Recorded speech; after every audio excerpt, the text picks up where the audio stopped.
Shalom Bapak Ibu, Shalom ya. Terima kasih buat kepercayaannya saya boleh ya ada di tempat ini. Ya, saya reuni di sini ya. Karena dulu kita sama-sama pelayanan di sini, tapi Tuhan panggil kita ke ya tempat yang berbeda. Hari ini saya percaya bahwa ya setiap kita ya harus hidup dengan iman yang benar di hadapan Tuhan. Ya, saya sampaikan hari ini tentang iman yang benar vs iman yang besar. Saudara punya mau iman yang mana? Yang besar atau yang benar? Bingung kan? Baru ngomong ini udah pada bingung semua. Banyak orang kelihatannya, oh iman saya besar bu, saya mau pakai iman saya, pasti saya percaya gini. Kebanyakan orang ngomong pinter. Ya apa ya? Orang Kristen tuh kalau di gereja, yes amin, oh dahsyat, haleluya 12 kali. Begitu menghadapi pencobaan, ya benar apa benar, ya imannya itu harus diuji. Saya mengucap syukur untuk kita ini berkata beriman dan iman kita itu dinyatakan benar, itu kan harus melewati sebuah proses ujian yang benar. Nah ketika kita bilang kita beriman, ketika pandemi datang, saya dan suami itu bingung saudara. Kita ini mau hidup bagaimana? Nggak tahu bagaimana. Saya baru menyadari ketika pandemi, saya bilang sama suami saya, kita ini ternyata terlalu berani ya ikut Tuhan. Selama ini kita nggak ada gaji bulanan. Baru saya sadar, wah ini pandemi semua orang ada yang tetap dapat gaji. Kita gaji dari mana? Pelayanan stop, semua berhenti. Iya, tapi saya bilang ya kan selama ini saya kalau dulu mau ambil rumah di bank, Bu, ada slip gaji, ya saya gajinya ada mas, slipnya enggak ada. Lah kok bisa ada gaji gak ada slip? Mas saya ini gajinya dari surga mas, jadi slipnya dengan iman. Masnya bilang, maaf bu, nggak bisa di sini pakai slip dengan iman, nggak bisa, karena atasan kami belum beriman. Jadi saya tuh baru menyadari kita ini terlalu percaya loh selama ini sama Tuhan itu banget, sampai kita pun hidup tanpa gaji bulanan. Saya nggak sadar ketika pandemi datang 2 tahun kita nggak tahu mau bagaimana. Saya bilang sama suami saya, yang terburuk mungkin kita jual rumah di Jakarta, kita pulang ke Solo. Iya jual pun kalau laku. Anak saya lagi datang, Mam, aku tuh harusnya kuliah loh tahun ini. Aduh nak, kita bisa makan aja udah puji Tuhan, haleluya 12 kali ya. Itu kuliah tidak menentukan masuk surga. Jadi tidak usah kau kuliah, yang penting kita bisa makan. Nah di tengah masa pandemi, saya juga nggak tahu pada waktu itu, aduh kita mau ngapain, mau gimana. Lalu di tengah masa pandemi begitu sulit, tadinya kita ya saya mengucap syukur Tuhan membuka jalan, dan dari YouTube ya kami mulai diberkati. Bahkan kami membangun puluhan gereja-gereja di desa-desa. Itu yang membuat saya bersuka cita. Bulan Agustus nanti sekolah misi Alkitab saya di Bandungan selesai, dan kami akan peresmian. Doakan Bapak Ibu, saya melihat Tuhan bekerja dengan luar biasa. Ketika Tuhan kasih visi untuk saya bangun sekolah misi, saya bilang Tuhan siapa saya? Saya nggak punya uang, saya nggak punya apa-apa. Tuhan bilang, aku nggak cari orang yang punya uang, aku nggak cari orang yang pintar, aku cari orang yang punya iman. Karena iman yang akan mewujudkan semua proyek Tuhan di bumi.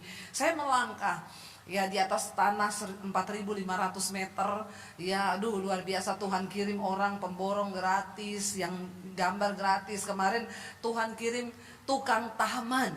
Itu yang biasanya bikin ke pemerintah punya taman di Jakarta, kedutaan besar. Dia jemaat Mesbah doa, Bu saya mau sumbang untuk tamannya. Nanti kita bikin taman apotik hidup, semua bisa dimakan sama. Kemarin saya dikirimi gambarnya, saya bilang Bu ini mah bukan sekolah misi, ini villa Bu. Nanti orang datang foto-foto di sekolah saya. Oh iya memang saya mau bikin begitu untuk Tuhan yang terbaik.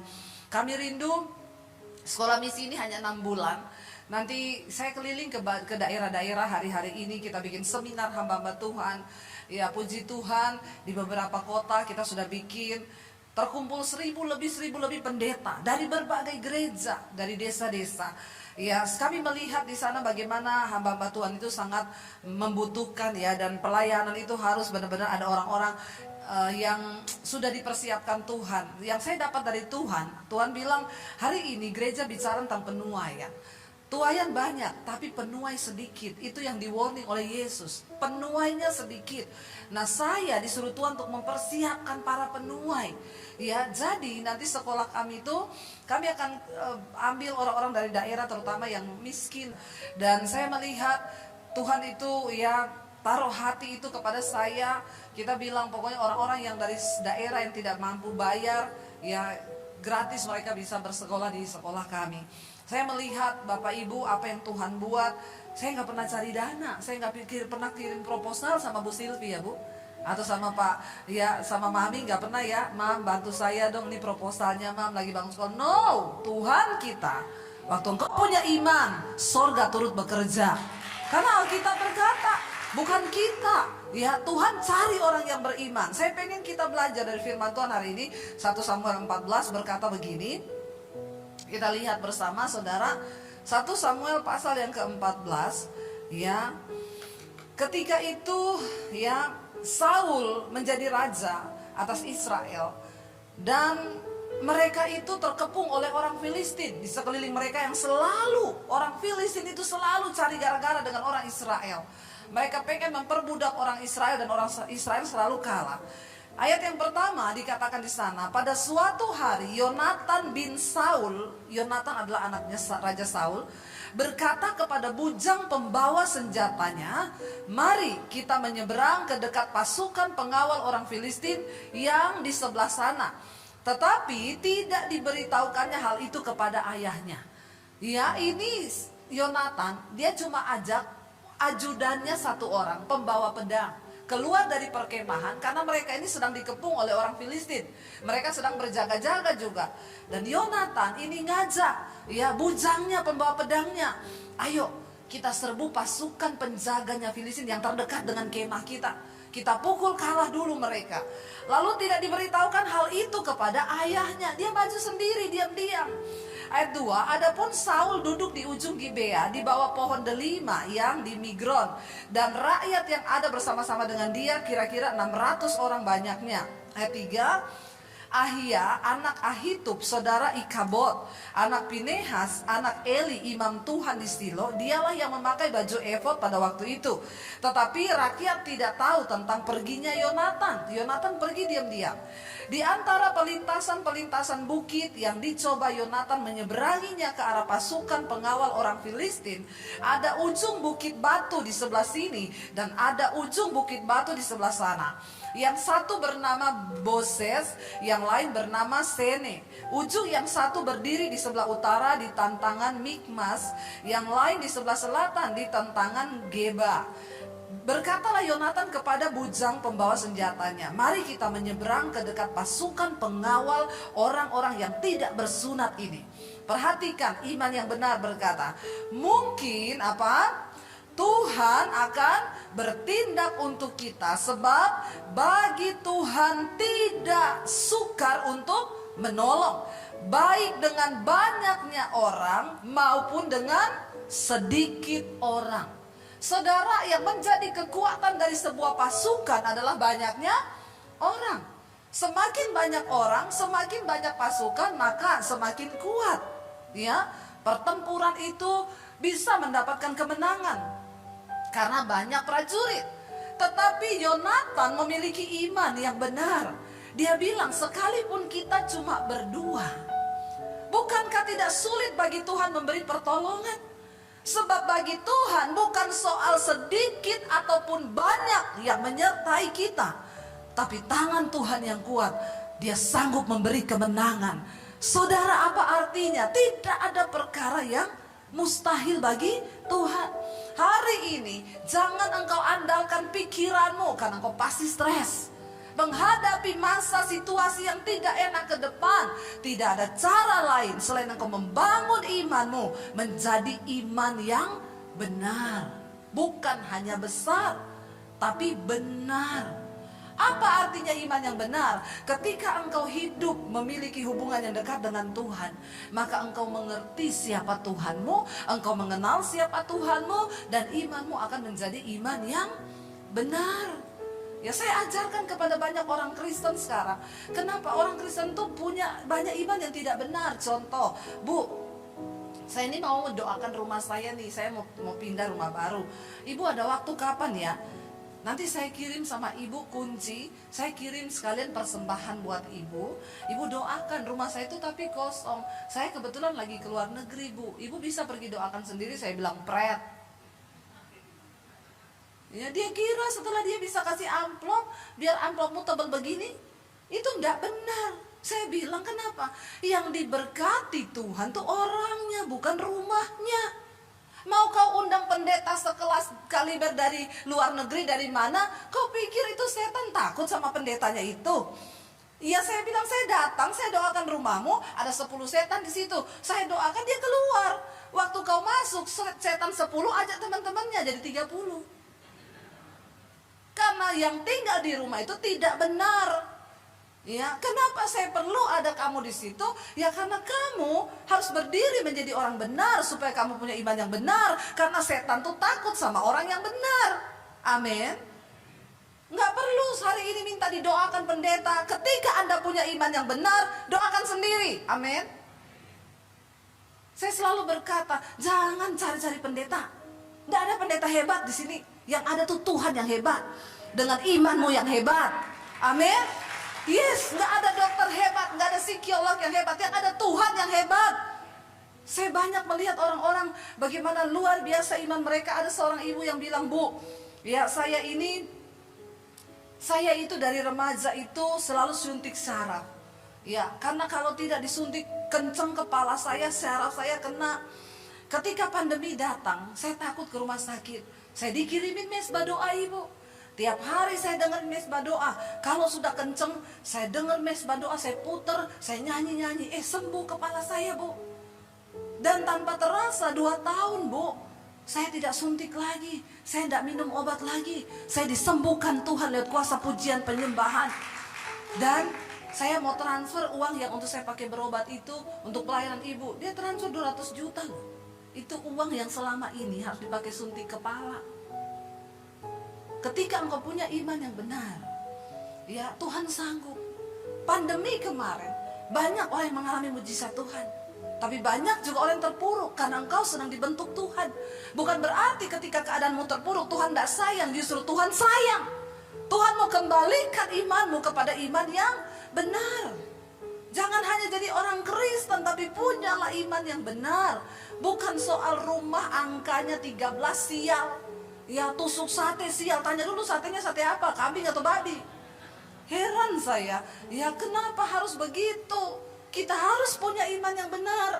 Saya cari rumah, kalau bisa rumah yang pertama tusuk sate, yang kedua rumah lama tua, ya pasti lebih murah kan harganya, ada setannya.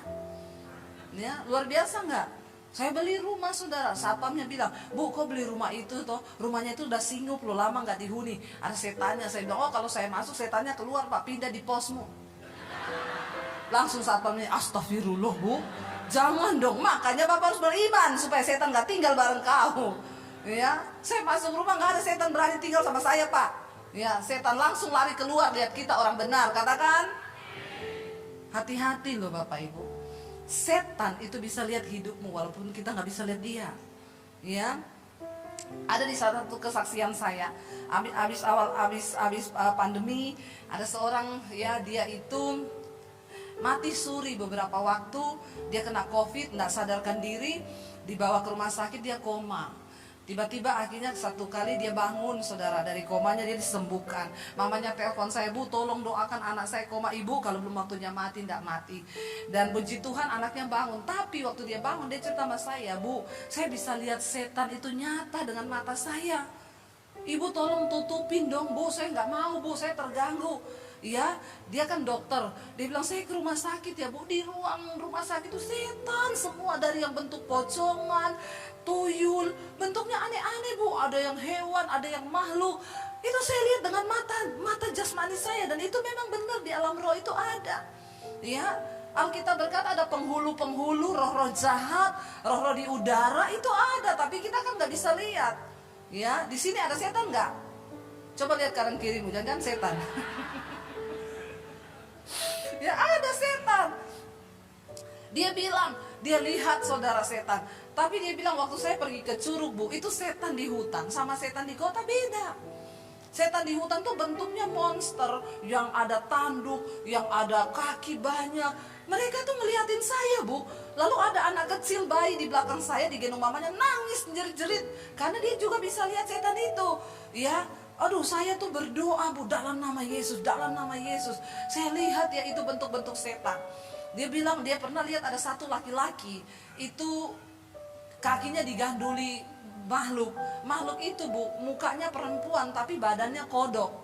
Itu gantung di kakinya Bu, kemanapun dia pergi. Saya bilang kodok itu bicara roh persinahan loh. Ya mungkin dia baru pulang dari panti pijat atau mana, jadi roh itu ikut. Lalu dia suruh saya lepaskan. Ibu doakan dong Bu, saya tidak mau ada penglihatan tuh. Saya bilang sebenarnya bagus loh kalau kamu mau. Nanti kamu saya ajak pelayanan. Ya, kalau saya pelayanan di sini saya ajak biar dia bisa lihat di bapak-bapak yang ada kodoknya di kaki. Saya mau ajak dia. Ya, lihat mana tuh? Ya, itu Bu, ada bukan cuma kodok di kepala, ular, kaki, semua naga, kodok banyak sekali. Ya, di dunia roh itu benar bapak-bapak. Engkau yang terikat dengan kenajisan, percabulan, engkau terikat dengan film porno, itu rohnya ngikut, tapi kau tidak lihat. Makanya imanmu gak pernah tumbuh. Engkau punya iman yang benar, dilepaskan dari segala dosa, barulah Tuhan berkenan atas hidupmu. Amin. Ya itu roh semua. Nah akhirnya saya juga sempat takut ketemu dia. Waduh, jangan-jangan nanti dia lihat ada roh apa saya gandul-gandul di kaki nih. Ya udah, saya sekalian ajak suami saya biar dia lihat juga kan. Lalu kita ketemu saudara, puji Tuhan. Ya saya tanya sama dia, sekarang kamu lihat saya nih, ada apa di belakang saya nih? Ya ada roh apa? Saya juga pengen tahu kan. Dia bilang, enggak Bu, di belakang ibu tuh ada cahaya terang sekali. Puji Tuhan, haleluya 12 kali.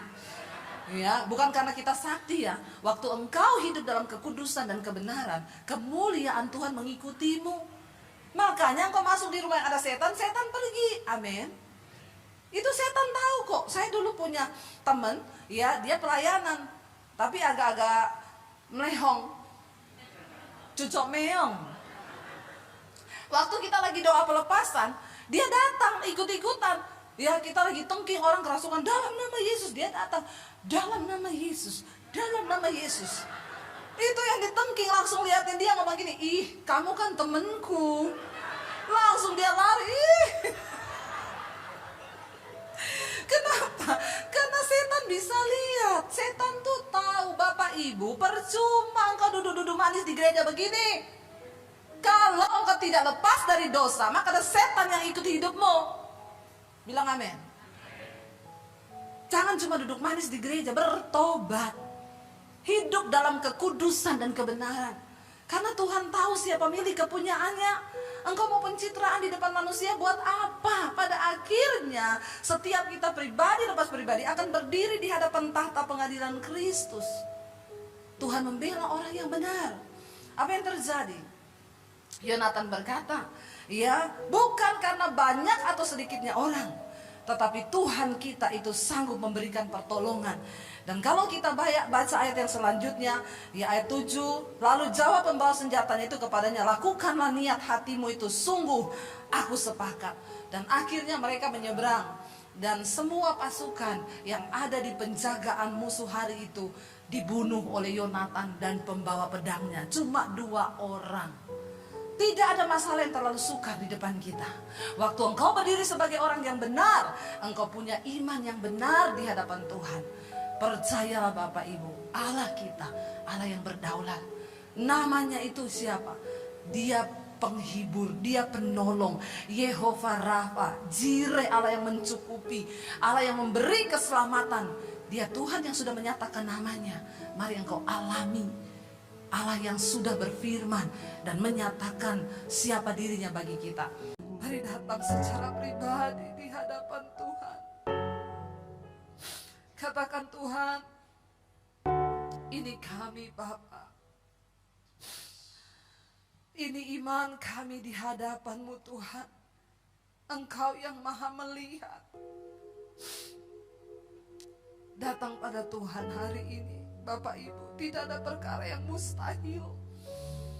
Dia yang sudah berfirman, akulah Yehova Rafa, yang sanggup menyembuhkan penyakitmu, yang sanggup menyembuhkan segala keterpurukan di hidupmu, yang sanggup menyembuhkan keuanganmu, yang sanggup menyembuhkan semua hubungan-hubunganmu, yang sanggup memulihkan.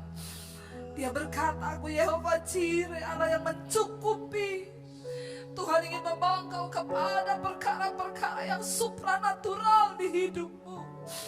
Dia Tuhan yang sudah berfirman, namanya itu dahsyat bagi saudara dan saya. Dia Tuhan mau engkau mengalami semua itu. Dia Allah yang menciptakan langit dan bumi, terlalu kecil persoalan di hidup kita. Namun dia sedang mencari iman yang benar hari ini. Datang pada Tuhan dan bilang, Tuhan, kami dan seisi rumah, kami berdiri mewakili anak-anak kami hari ini, Bapa. Biar Engkau juga melatih iman mereka. Kami belajar menghormati nama Tuhan yang kudus. Kami belajar menghormati Engkau dalam hidup kami dan keluarga kami, Tuhan. Biar roh takut akan Tuhan ada dalam hidup kami. Yes, Lord Jesus. Saudara yang datang suami istri, saudara boleh bergandengan tangan. Kami ingin punya iman yang benar, Tuhan, di hadapan-Mu. Kami bersehati sepakat hari ini. Kami buang segala pertikaian di antara kami, amarah, kekecewaan. Itu yang menjadi penghalang untuk berkat-berkat Tuhan bekerja di dalam hidupmu, Bapak Ibu. Punyalah iman yang benar. Tanggalkan semua egomu hari ini.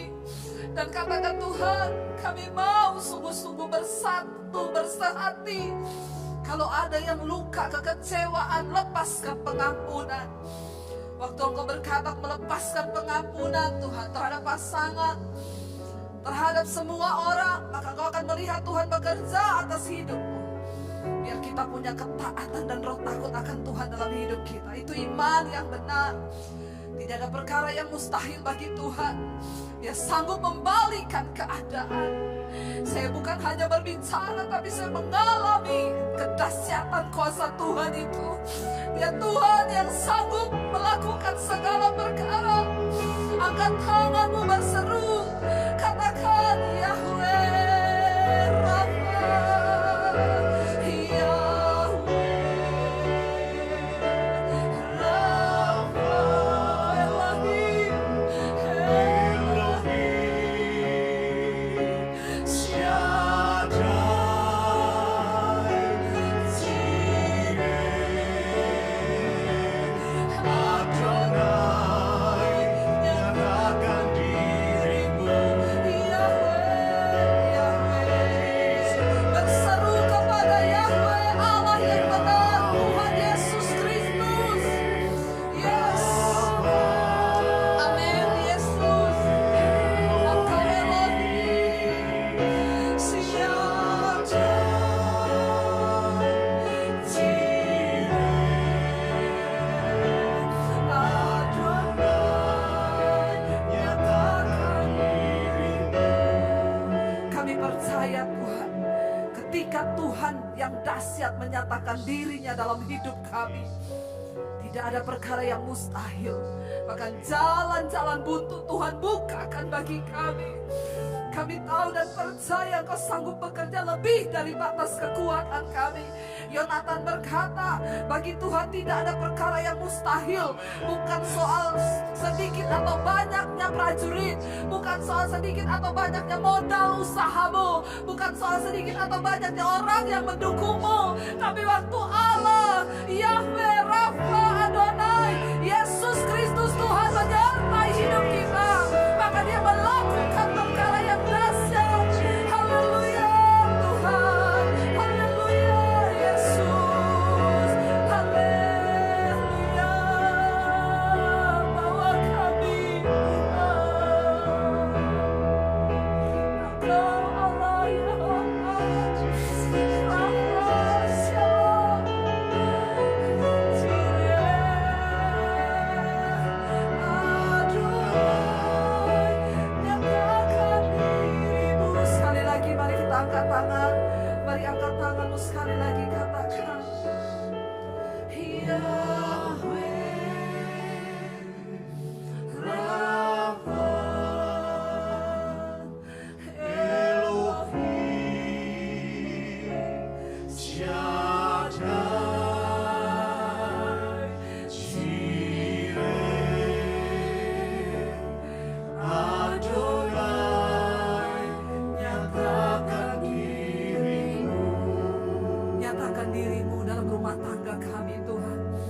Nyatakan diri-Mu kepada anak-anak kami Tuhan. Nyatakan diri-Mu dalam usaha pekerjaan kami Tuhan. Nyatakan diri-Mu di gereja ini Tuhan. Nyatakan diri-Mu di atas bangsa dan kota kami Tuhan. Ini kerinduan kami. Sebab ketika Tuhan menyatakan diri-Nya, maka perkara-perkara besar terjadi di hidup kami. Segala pujian, hormat, kemuliaan hanya bagi Engkau di dalam nama Yesus. Yang percaya diberkati, beri kemuliaan sorak-sorai bagi Tuhan. Haleluya, haleluya.